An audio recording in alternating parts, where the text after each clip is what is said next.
One of Saturday Night Live's funniest stars met with one of the most tragic ends in Hollywood history. But what actually went down during Phil Hartman's final SNL appearance? By 1994, Phil Hartman had been on Saturday Night Live for 8 seasons. During his time on the show, Hartman won an Emmy for his writing contributions while creating such memorable characters as Unfrozen Caveman lawyer, Eugene the chef, and Frankenstein.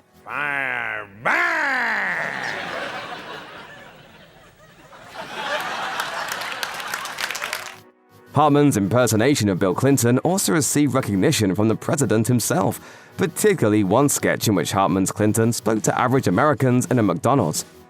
Your McNugget is released from Great Britain to Somalia, intercepted by warlords.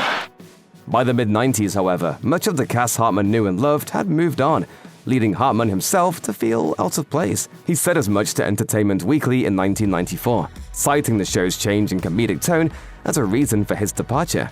Hartman said, "I like Adam Sandler, but that's not my kind of comedy, so yeah, in a way it makes me feel like, well, it's time for me to go." As such, Phil Hartman's departure from Saturday Night Live was announced at the beginning of season 19. Throughout Phil Hartman's final season on Saturday Night Live, speculation ran rife that the actor's decision to leave had prompted angry NBC executives to leave him out of sketches on a weekly basis, although Hartman insisted that this wasn't true. Nevertheless, Hartman's absence was felt in his final episodes as a regular cast member, and this was especially the case for his final show. The season 19 finale was hosted by Melrose Place star Heather Locklear, and Hartman only properly appears twice throughout the entire episode, although he was at least given a rousing farewell by his fellow cast members to the tune of The Sound of Music's So Long Farewell. In an interview with Dateline in 1994, Hartman reflected on his time on the show, explaining that he felt it natural to challenge himself by taking his career to new places. From the start, really, I've been overshadowed by others on the show. Although his time as a Saturday Night Live regular ended in 1994, Phil Hartman didn't stray far from the show's weekly time slot. In 1995, Hartman joined the cast of the NBC sitcom NewsRadio, which revolved around an out-of-control all-news radio station in New York City. Hartman played Bill McNeil, the arrogant radio anchor whose lifestyle is often torturous for Dave Foley's straight man. Well, you've eliminated all my options. All that's left is backstabbing. Playing Bill McNeil turned out to be a breath of fresh air for Hartman after 8 years on Saturday Night Live, and the role fit the comedian's sense of humor like a glove. But the show struggled to find a consistent time slot on NBC, and Hartman worried it would suffer from network demanding changes. He later told Entertainment Weekly, "There was a worry that in order for us to become an even bigger hit on Wednesdays, we'd have to make it more accessible, whatever that means." Hartman also continued to contribute voice work on Matt Groening's hit Fox animated series The Simpsons, while making appearances on a smattering of other TV shows and movies. It wasn't long after that, however, that he made his grand return to the show that made his name. In 1996, 2 years after Phil Hartman's departure from Saturday Night Live as a regular cast member, the comedian returned to host the show for the first time. I can't do this. I don't know who I am. Hartman's return to the show was highly anticipated, and he certainly made it a night to remember. Notably, the show's cast had undergone a massive shakeup since his previous appearance, including the firing of Adam Sandler and Chris Farley, and the hiring of future stars such as Will Ferrell, Molly Shannon, and Darrell Hammond. Hartman's first appearance in the episode is during the cold open, in which he reprises his impersonation of Charlton Heston, and of course he received a lengthy standing ovation after stepping out to perform his opening monologue. I've seen a lot of monologues, and believe you me, the monologue can destroy a man. The monologue also provided an opportunity to introduce Hartman to the show's new cast, including Ferrell, Chris Kattan, and Nancy Walls. Both that cold opening and his monologue proved one thing above all else though: Hartman was still very much at home on Saturday Night Live. Phil Hartman brought back some of his most iconic characters for his grand return on SNL. Aside from Charlton Heston in the cold opening, Hartman revisited his impression of Frank Sinatra as a guest on the talk show Leg Up. He also appeared on Weekend Update, which was now hosted by Norm Macdonald. Here, Hartman briefly reprised his iconic character of Frankenstein, appearing to provide commentary on congressional budget cuts to firefighters. In addition to Hartman's returning characters, the comedian also came through with a few brand new ones. One of them was Bobby Coldsman, a pretentious acting teacher who instructs his students with his eccentric and over-demanding acting exercises. This is something This is nothing. This is something. This is nothing.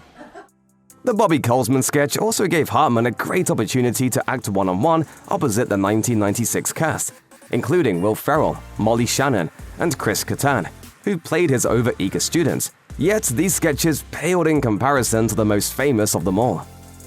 Unfrozen Caveman Lawyer is one of Phil Hartman's most memorable characters from his tenure as a cast member on Saturday Night Live. The first sketch, which aired in 1991, features Hartman as a caveman who was thawed out of ice by scientists and went on to become a lawyer. Conceived by Saturday Night Live writer Jack Handey, the sketch was a perfect fit for a performer like Hartman, who could sell both the suavity and absurdity of the character. Sometimes when I get a message on my fax machine, I wonder, did little demons get inside and type it? I don't know.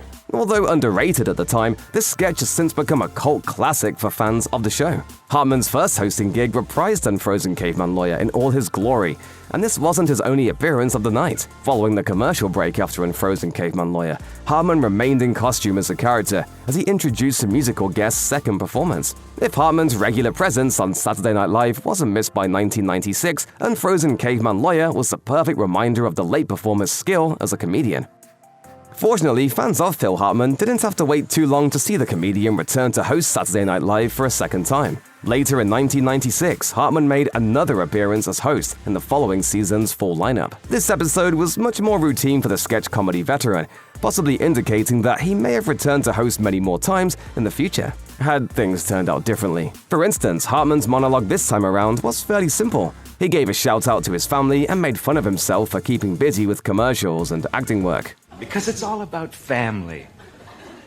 That's why I did a Lorenzo Lamas movie for 3 months. It's fair to say that this was quite a step down from his monologue in the previous season. In a parallel to Hartman's final episode as a cast member, his final appearance as host of Saturday Night Live also drastically underused him, especially since the host is meant to be central to the episode's sketches. Many highlights of the episode, including an ad for a Lux card designed for wacky people and a surprising Weekend Update cameo from Rodney Dangerfield, don't involve Hartman at all. Still, when he does appear, he really shines. Phil Hartman's second hosting gig on SNL gave him the chance to focus on some of his more iconic celebrity impersonations. In one sketch, Hartman reprises his Ted Kennedy impression, and in another, he appears as Frank Sinatra on The Joe Pesci Show. Hartman also reprises the eccentric acting teacher Bobby Colesman from his first hosting appearance, teaching the same group of students from the first iteration of the sketch. However, other sketches, such as a talent show fundraiser for Thanksgiving-themed songs, woefully misuse Hartman by forcing him into the straight man role. Overall, Hartman's second SNL hosting job isn't as strong as the first, though it does contain some bright moments in a few of its sketches. A poor episode of Saturday Night Live is no rarity, of course, but this one feels like a wasted opportunity, especially considering what happened next. More than one Saturday Night Live cast member has met a tragic end over the years. By 1998, John Belushi, Chris Farley, and Gilda Radner had all passed away much before their time. But nobody expected that something similar would happen to Phil Hartman. On May 28, 1998, Hartman was shot in his sleep by his wife, Bryn, in a murder-suicide. His death came as a huge shock to both the comedy world and Hartman's closest friends and co-workers.